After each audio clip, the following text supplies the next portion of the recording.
Commencer sur les retraites, il y a trois éléments que je vais vous présenter qui, à nos yeux, sont inacceptables.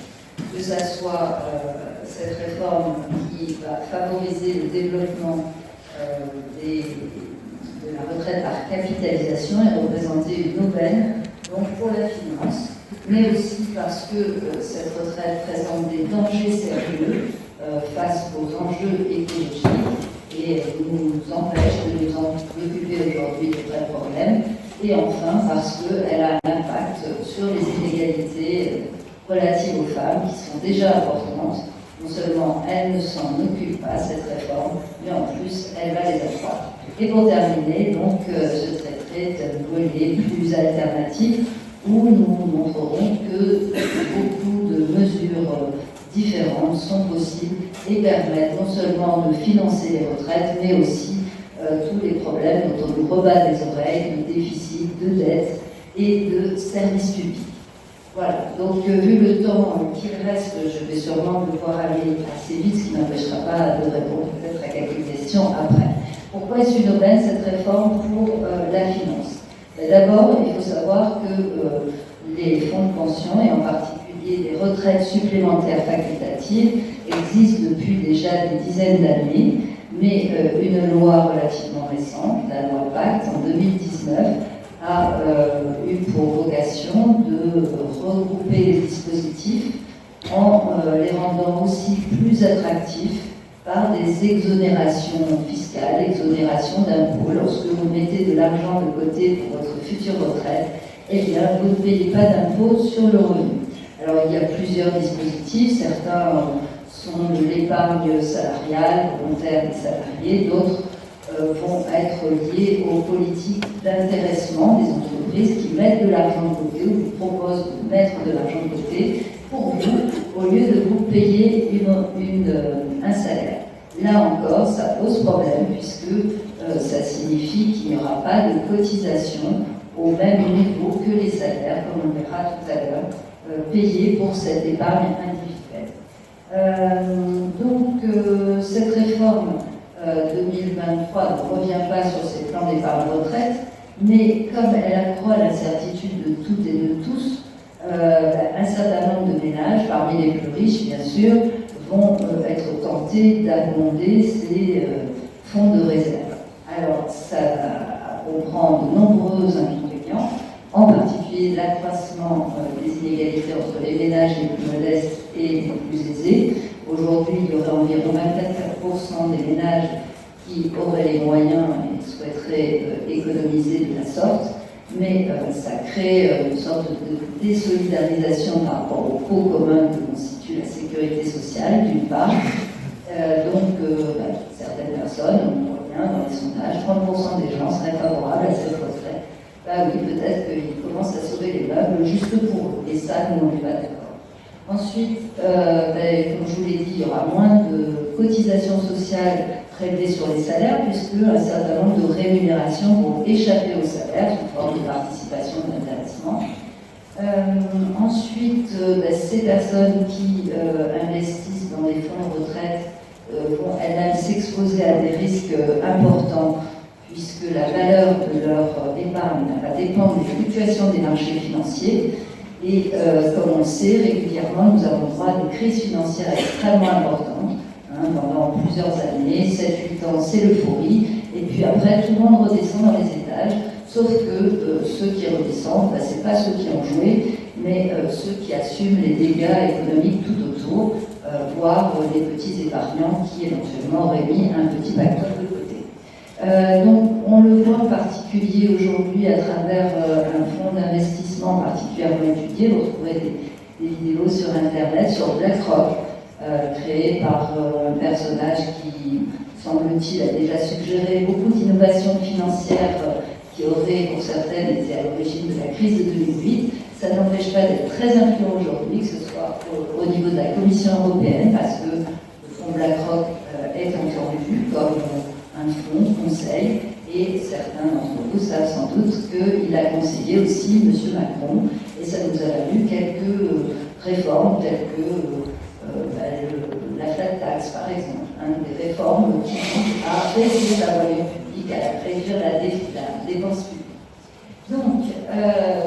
ici, ces fonds de pension sont également les investissements dans les pires entreprises en matière de pollution, en matière de réchauffement climatique. Donc, ça signifie que même s'il leur est demandé aujourd'hui de réduire leurs investissements en matière de charbon, ou de pétrole, ou de gaz, dans ce type d'industrie qui gagne beaucoup d'argent, on voit bien que les efforts restent minimes, voire insuffisants. Donc ici, c'est le travail réalisé par une ONG qui s'appelle Reclaim Finance. Et les petits points verts indiquent simplement, parmi tous ces investisseurs, il y a BNP Paribas, AXA, Crédit Agricole, Crédit Mutuel et d'autres, parmi tous ces investisseurs, le faible nombre de ceux qui commencent à faire des efforts. Je ne dis pas dans les clous, ils commencent à faire des efforts. Il n'y a que le Crédit Mutuel, et c'est uniquement pour le charbon. On voit que le désinvestissement en matière de gaz et de pétrole, il n'est pas du tout à l'heure aujourd'hui. Donc grâce à eux, ils financent des industries qui réchauffent le climat. Ensuite, cette réforme elle est dans une logique très ancienne. C'est vrai qu'on prévoit de dégager des ressources du fait des gains de productivité, du fait de la croissance. Eh bien, c'est tout ça qu'il faudrait mettre à plat, parce que la croissance, ce qui nous demande en travaillant 2 années de plus, c'est de produire plus, donc de consommer plus. Or, aujourd'hui, les enjeux urgents, c'est bien évidemment comment faire face au réchauffement climatique et à tous les dégâts, à la perte de biodiversité, etc. Donc, au lieu d'être en train de militer contre une réforme qui est peanuts, comme vous l'avez bien expliqué, qui concerne peu de paramètres mais qui met tout le monde en crise, eh bien, là, ça évite de parler des vrais sujets. Et c'est dramatique parce que c'est beaucoup plus intéressant et pertinent de dire quelle activité on va réduire aujourd'hui, quelle activité on va augmenter, parce que compatible avec les enjeux environnementaux, et comment on accompagne les gens dans cette transition, plutôt que de leur faire croire que non, il n'y a plus de sous et on ne va pas payer de retraite. Alors, troisième volet, rapidement, je vais passer un petit peu de temps, pour les femmes. Je reprends un peu tout ce qu'a dit Arthur, mais sauf que le gouvernement s'est vanté d'améliorer la situation des femmes. Encore une fois, non, c'est vrai que la situation des femmes va être légèrement moins inégalitaire. Aujourd'hui, c'est 40% d'écart de pension entre hommes et femmes. On prévoit 16% de 2037 et à terme, c'est environ 10%, mais ce n'est pas du tout lié à cette réforme. C'est simplement lié au fait que les femmes aujourd'hui travaillent davantage.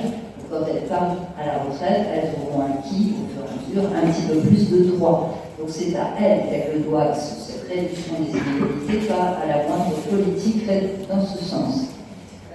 Ensuite, comme tu as pu le dire, les carrières courtes sont particulièrement pénalisées et pour des raisons d'inégalité de partage du travail domestique. Je rappelle 2h30 de travail en plus pour les femmes au quotidien pour prendre en charge pas seulement les enfants, mais tout ce qui va avec. Eh bien, ou même tout court, eh bien, tout ça, ça aboutit à ce que les femmes ont des carrières moins complètes. Donc, elles seront également touchées par le prolongement de la période de précarité qui précède la retraite. Aujourd'hui, c'est déjà le cas de 37% des femmes. L'année qui précède la retraite, elles ne travaillent pas. Donc, elles attendent et elles sont en situation de RSA, de chômage ou de maladie. Ce qui est quand même une situation socialement, économiquement pas souhaitable. C'est presque le double pas le double, quand même un tiers de plus que les hommes, qui sont à 28% touchés. C'est totalement inacceptable. Et si on recule l'âge de départ, bien évidemment, on va avoir un plus grand nombre de personnes qui seront malades, au chômage, ou RSA, parce que plus on est vieux, en général, on ne s'embauche pas plus. Donc, ça va avec l'idée que les femmes qui souhaitent véritablement atteindre l'âge de la retraite complète, avoir la totalité de leurs annuités, devront attendre 67 ans et elles seront comme aujourd'hui. Alors le gouvernement est trop content, c'est une réforme juste parce qu'on n'augmente pas l'âge de de taux plein. Oui, non, il n'y a rien de juste, hein, c'est juste pas dégradé sur ce point très précis. Mais aujourd'hui, c'est 19% des femmes qui attendent 67 ans, c'est déjà énorme. Hein. Travailler à 67 ans, je dirais, c'est bien sûr encore plus difficile dans les métiers les moins bien payés, les métiers dits les moins qualifiés, mais c'est difficile pour tout le monde. Donc, régression sociale sur ce plan. Les femmes aussi, celles qui, par exemple, avaient atteint les 42 ans d'annuité et qui aujourd'hui pouvaient partir à 62 ans, et bien demain, non seulement il faudra attendre 43 ans, mais aussi 64 ans, même si, grâce aux majorations liées aux enfants, eh bien, elles ont atteint les 62 ans. Donc, celles-là sont également pénalisées. Et enfin, une inégalité, mais non des moindres, hein, aucune féminité concernant les femmes. Or, on sait très bien que dans les métiers du soin, ça peut être difficile physiquement, psychologiquement, mais aussi dans beaucoup de métiers où on est mis à disposition des entreprises, des services publics d'ailleurs, une petite partie d'horaire par-ci, par-là. Il y a des tas de formes de pénibilité, et celles qui concernent les femmes ne sont absolument pas prises en compte. Alors rapidement, quelques éléments alternatifs. Sincèrement, elles sont nombreuses et c'est ce qui doit nous amener à ne pas accepter cet épouvantail là, qui, encore une fois, a pour seul objet de dépouiller notre bien collectif. Hein, la sécurité sociale, résultat d'un projet du Conseil national de la résistance, c'était une vraie avancée démocratique qui a déjà été dépouillée à travers les années. Hein. Au début, les salariés avaient 3/4 des votes, puis finalement la moitié, et finalement c'est l'État qui décide du budget de la Sécu. Donc on a déjà beaucoup perdu en termes démocratiques, mais là, voyons comment récupérer des moyens de financement. Donc pour la Sécu, le principe c'est que les cotisations sont prélevées sur le travail. C'est une vraie avancée parce que on prélève directement sur la valeur ajoutée. Ça, sincèrement, c'est merveilleux, parce que dès que la richesse est produite, hop, on prend les cotisations. Donc, on n'explique pas aux gens, c'est vrai que cette partie de salaire qui ne voit pas directement sur leur compte en banque est précieuse et combien elle nous permet ensuite de vivre un certain nombre d'années à la retraite et de ne plus quémander auprès des enfants ou d'être soigné alors que ça coûte extrêmement cher. Donc, on pourrait bien évidemment commencer par supprimer un certain nombre d'exonérations sur les cotisations sociales. Il faut savoir que dans le projet de loi de finances de 2023, elles représentent quand même 83 milliards ces exonérations. C'est-à-dire, si on appliquait les taux de cotisation à tous les salaires, eh bien, on aurait 83 milliards dans les caisses. Donc, aucun problème de financement de la Sécurité. Par contre, depuis 40 ans, on procède à des allègements. Pourquoi? Parce qu'il paraît que le coût du travail est trop élevé en France et que donc on a commencé à 1,6 SMIC à faire des allègements, puis 2,5 SMIC, puis 3,5 SMIC aujourd'hui.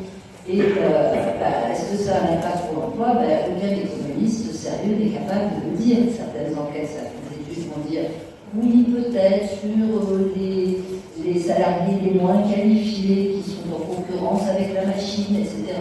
Mais sincèrement, les économistes en sont même désintéressés, tellement c'est compliqué de prouver ce genre de choses, et que, oui, d'autres économistes disent qu'au contraire, si on veut être plus compétitif, plus productif, il vaut mieux bien payer les salariés, ils seront plus motivés, ils font du meilleur boulot, voire ils sont plus qualifiés, tout simplement.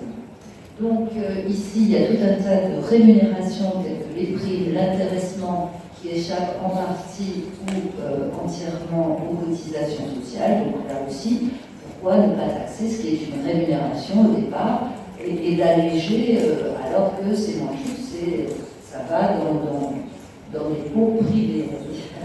Ensuite, certains ont émis l'hypothèse d'augmenter les cotisations par exemple de 6 à 8 euros pour un salarié au SMIC, ça représenterait 6 à 8 euros par mois à partager entre le salarié et l'employeur. Et donc ça n'est pas si hors d'atteinte que cela. C'est quelque chose qui aussi doit être mis sur la table et Après les enquêtes, les Français seraient même plutôt favorables à ce genre de mesures. Hein. Enfin, comme je vous l'ai dit, je ne vais pas taper sur ce qu'il y a là. Bon, ensuite, bien sûr, si on augmentait les salaires, si on augmentait le taux d'emploi des femmes, si on faisait baisser le chômage, tout ça, c'est de nature à apporter plus de cotisations dans les caisses de l'État, dans les caisses de sécurité sociale. Donc, bien évidemment qu'il faut d'abord régler ces problèmes-là qui rendent les gens malades. Il y a des gens malades parce qu'ils travaillent trop et des gens malades parce qu'ils ne travaillent pas, ils sont exclus de la société. Donc, on voit bien que c'est ce genre de déséquilibre qu'il faut régler et non pas les petits 8 milliards là en 2025.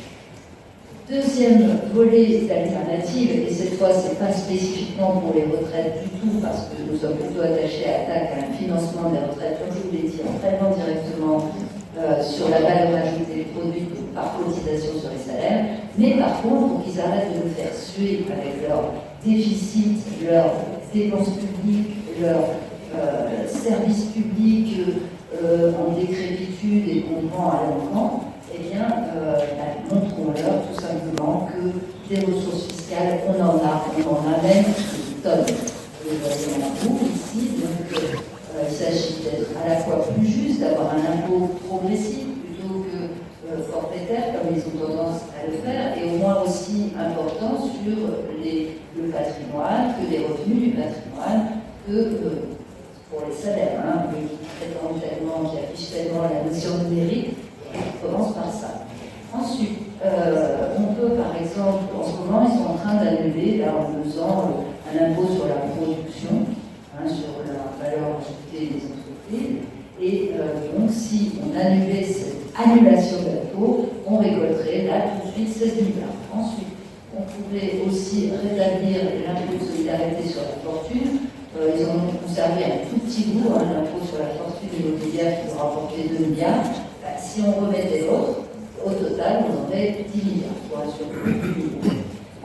On peut également se débarrasser de la flat tax, hein, que j'ai évoqué tout à l'heure, qui limite les prélèvements prélèvements fiscaux et sociaux sur les revenus du patrimoine à 30%, alors que les cotisations sociales, c'est pratiquement la moitié de la masse qui est prélevée pour les cotisations sociales. On peut enfin s'intéresser à la lutte fiscale, à la lutte contre la fraude fiscale. Il faut savoir que recruter un fonctionnaire de l'inspecteur des impôts, ça ne coûte rien à l'État, ça lui rapporte de l'argent. Donc, puisqu'on a tant besoin d'argent, qu'attendons pour recruter des fonctionnaires, s'il y a des vocations, n'hésitez pas, parce que franchement, là, certains prévoient que ça peut rapporter 15 milliards d'euros. En temps de disette, c'est précieux. Et puis, je dirais, pour l'équité, tout simplement entre les citoyens, ceux qui peuvent faire de la fraude, voire de l'évasion, eh bien, mettons les moyens en œuvre pour supprimer cela. Et il y a également la question des niches fiscales, qui représentent à peu près 80 milliards aussi aujourd'hui. Donc, il y en a qui sont peut-être justifiés, qui vont aider tel ou tel citoyen à mieux vivre sa vie, mais il y en a beaucoup qui sont juste opportunistes, des classements pour les ménages les plus aisés, donc on peut gagner là-dessus. Enfin, de dernière mesure, le taux de 1% appliqué aux 1% des plus riches, qui pourrait leur apporter 10 milliards, et enfin taxer les super profits, là c'est plutôt une position de l'OSFAM, plus 10 milliards. Donc j'espère vous avoir convaincu d'aller voir dans la littérature attaque et de participer massivement